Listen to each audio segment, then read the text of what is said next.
Bonjour et bienvenue dans cette astuce qui va consister à utiliser son pad, sa manette de jeu, comme souris ou pour pouvoir jouer à des jeux sur son PC. Alors comment ça marche? C'est très simple.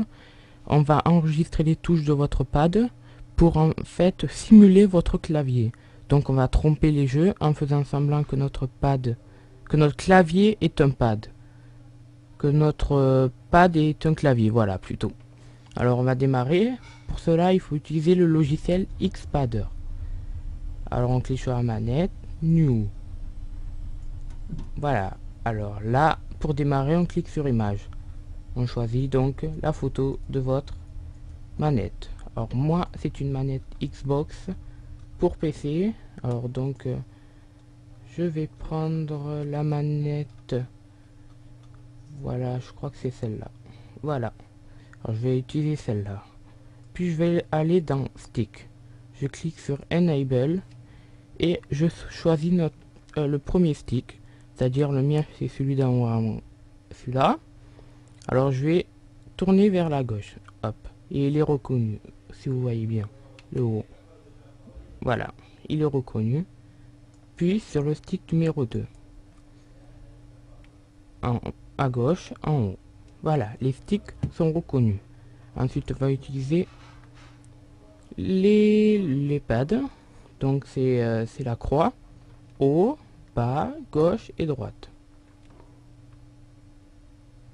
Ensuite, on va aller dans les boutons. Et là, on va devoir cliquer sur tous les boutons.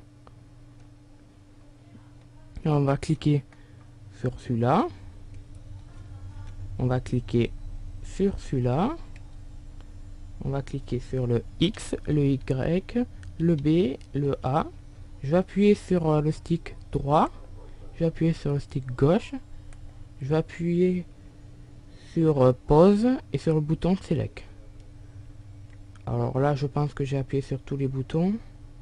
Oui.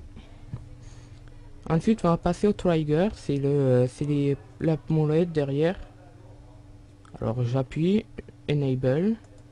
J'appuie sur la gauche et sur la droite. Voilà, elles sont bien reconnues. Et on a fini notre configuration. Maintenant, vous pouvez, pour mieux vous repérer, mettre ces boutons par-dessus. Alors, celui-là, c'est par-dessus. C'est là.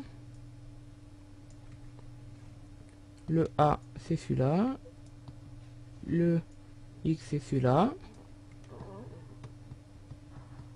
Le Y, c'est celui-là. Le B, c'est celui-là. Le Select, c'est celui-là. Start. Voilà. Et le dernier. Voilà. Et vous pouvez cliquer sur Close. Voilà, vous avez configuré votre manette. Maintenant, vous pouvez lui attribuer les touches que vous voulez. Pour cela, c'est simple. Il suffit de sélectionner une touche et le Y va être mis sur le I. Et le X va être mis sur le P. Et pour bouger la souris, il faut sélectionner la molette et aller sur mouse normal. Et ici, voilà. Là, j'utilise pas la souris, mais j'utilise bien mon stick droit. On va vérifier aussi, comme j'ai attribué à une lettre, donc si j'appuie, voilà, ça me met les lettres. X, on l'a configuré en P, et Y, on l'a configuré en I. Et maintenant, si vous configurez votre clavier, votre pad comme votre clavier, vous pourrez jouer dans les jeux qui ne supportent pas les manettes. Voilà, ce petit tutoriel est fini, j'espère qu'il vous aura plu. Bonne journée.